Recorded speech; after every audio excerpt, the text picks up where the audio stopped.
সম্মানিত উপস্থিতি, আসসালামু আলাইকুম।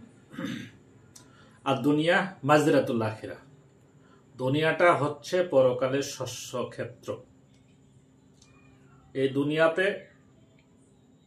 সুখে শান্তিতে বসবাসের জন্য আপনি যেমন আবাদ করেন, ভালো একটা আবাদ করে ফসল ঘরে তুলেন, ঠিক তেমনি দুনিয়াতে সুখ ভোগের জন্য আল্লাহ দুনিয়াতে মানুষকে পাঠাইছে এখানে কিছু অর্জন করার জন্য, এখানে কিছু ভালো কাজ করার জন্য। যে ভালো কাজ করলে আপনি দুনিয়াতে যদি ভালো কাজ করেন তাহলে পরকালে সুখ ভোগ করতে পারেন। আর এখানে যদি আপনি ভালো কাজ না করতে পারেন, সেভাবে যদি দুনিয়া থেকে চলে যান পরকালে, তাহলে আপনার সেখানে দুঃখ আর দুঃখের সীমা নাই।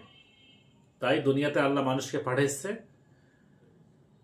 ইবাদতের জন্য। মা খালাকতুল জিন্না ওয়াল ইনসা ইল্লা লিয়াবুদুন। আল্লাহ মানুষ এবং জিন জাতিকে সৃষ্টি করেছেন তার ইবাদতের জন্য।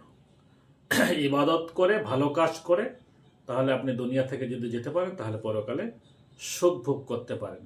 দুনিয়াতে আপনি এক বছরে সারা বছরে সুখে শান্তিতে বসবাস করার জন্য আপনি যখন এটা আবাদ করেন, এই আবাদ করার আপনি মনে করেন যে আপনি রোপা লাগাইছেন, এই রোপা আপনার টার্গেট হচ্ছে রোপা লাগাইছেন, আপনি ধানটাকে ঘরে তুলবেন।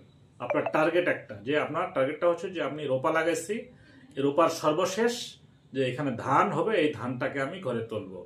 তো রোপা লাগাতে গিয়ে কি করতে হয়? প্রথমে জমিটাকে 1 চাষ দিলেন, হচ্ছে না। 2 চাষ দিলেন, হচ্ছে না। 3 চাষ দিলেন, তারপরে এখানে সমস্ত আগাছাগুলোকে আপনি দূর করলেন, আগাছা বেছে আগাছা দূর করলেন। 4 চাষ দিলেন, তারপর আপনি সেখানে রোপা লাগালেন।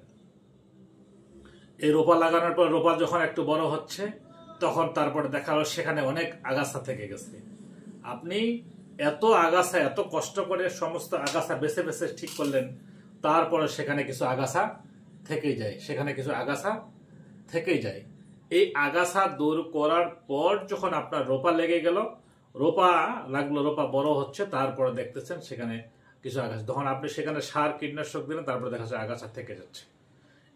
তারপরে আল্লাহ কি করলো? এই আগাছার পাশাপাশি আগাছা বড় হয়ে যাচ্ছে, কিছু আগাছা থেকে গেল। আল্লাহ কি করলো? সেখানে আল্লাহ দিল, তারপরে ওখানে পোকা দিয়ে দিল। পোকাটা লাগলো, আগাছার মধ্যে পোকা লাগলো না, কিন্তু পোকার ধানের থেকে আগাছাটা বেশি নকনকা, বেশি সবুজ, কিন্তু পোকা আল্লাহ দিয়ে দিল পরীক্ষা করার জন্য সেই ধান গাছের মধ্যে, রোপা গাছের মধ্যে ধান দিলে। তারপরে আপনার টার্গেট ছিল আপনি কীটনাশক মেরে দিলেন।